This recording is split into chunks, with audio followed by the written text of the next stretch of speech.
Quand on y pense, la photographie admet deux verbes plutôt violents, physiques et indissociables, prendre et tirer. Le photographe prend la photographie, son tireur la tire, et tout l'art de la photographie tient à la relation entre les deux, au dialogue entre l'artiste et l'artisan. C'est au second que Sabrine Kasbaoui s'est intéressée au moment où la révolution numérique a changé la donne, au moment surtout où des techniques et des papiers de tirage sont sur le point de disparaître. Gros plan sur l'art du tirage avec des maîtres du genre, Roland Dufour et Choi, pour un autre regard sur la photographie, un art à quatre mains. Venez voir. Alors j'ai ici une pièce où il y a deux agrandisseurs. C'est ici que depuis 30 ans, Roland Dufour révèle sur le papier les images des plus grands photographes français comme Stéphane Duroy, Christophe Casgrain ou encore Georges Mérillon. Roland Dufour est un tireur. Lucien Clergue est l'un de ses plus fidèles clients et c'est sans doute le plus célèbre. Proche de Picasso, il est le premier photographe à intégrer l'Académie des Beaux-Arts en 2006. Ça fait plus de 20 ans que les deux hommes travaillent ensemble. Elle est nette, la fille? Oui, elle est nette. Mais le singe est net, parce que... Oui, mais je vais le faire sortir, il va prendre toute sa dimension, le singe. Oui. Oui, parce qu'en plus, elle a un beau regard, là. Bon, un regard d'accord. interrogatif. Vous savez, ce genre de dialogue, c'est rarissime, hein, mais c'est ce que le dialogue qu'avait Picasso avec ses tireurs pour les gravures. C'était exactement la même chose. Et Picasso, lui, avait la faculté de corriger les épreuves, d'en retirer, Il le faisait. Bon, parfois, on l'a eu fait ensemble, mais rarement, hein, parce qu'il a quand même cet œil infaillible, quoi. Alors là, vous diriez le Saint, je crois que, je ne sais plus si c'est Saint-Jérôme, je ne me rappelle plus. Si Lucien Clergue entretient avec son tireur le même rapport que Picasso avec ses graveurs, c'est que l'étape du tirage dans la photographie est à la lisière de l'artisanat et de l'art. Roland est un maître de la couleur. Il y avait 4 couleurs essentielles là qu'il fallait pouvoir maîtriser. Et c'est là tout le travail de Roland Dufour. Roland travaille sur du papier cibachrome, une technique de tirage qui permet de révéler les couleurs à partir d'une diapositive au lieu d'un négatif et sur un papier qui contient déjà des pigments colorés. Résultat, des couleurs très vives, plus de détails et une grande profondeur de champ. Et pour ça, il a sa botte secrète. C'est des masses de contraste.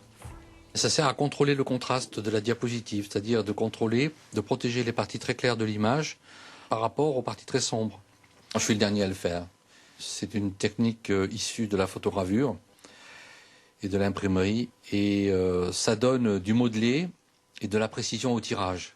C'est-à-dire que je peux passer de 5 secondes d'exposition dans les parties très claires de l'image jusqu'à 15 minutes dans les parties très sombres. Je remets une diapo, voilà, j'ai mis une diapo marrante. Pour un tireur, le moment clé c'est l'exposition du papier à la lumière. Dans le noir total, il doit transposer l'image de la diapositive sur le papier.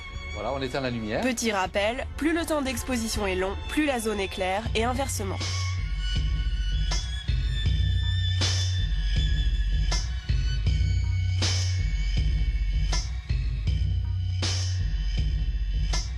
Ça, c'est le maquillage manuel.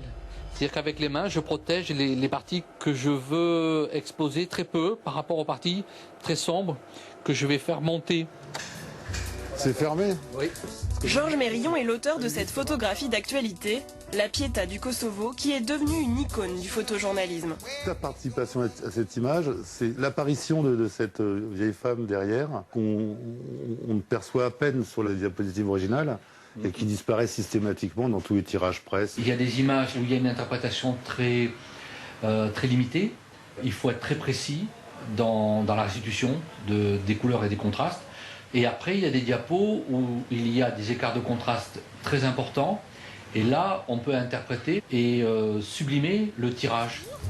Roland est le dernier des Mohicans du tirage cibachrome. Le fabricant a cessé de produire ce papier. Dans 1 an et demi, avec la fin de son stock, il partira à la retraite. Choi aussi a travaillé avec les plus grands, comme Bettina Reims et Helmut Newton. Il faut se tourner, s'écouter. Cet Hongkongais est un spécialiste des tirages d'exposition grand format. Aujourd'hui, il tire les images de Sylvie Tobiana, des photographies de nus projetées sur des estampes japonaises, des négatifs qu'il va tirer quasiment à l'échelle du modèle. Le tireur, il devient photographe.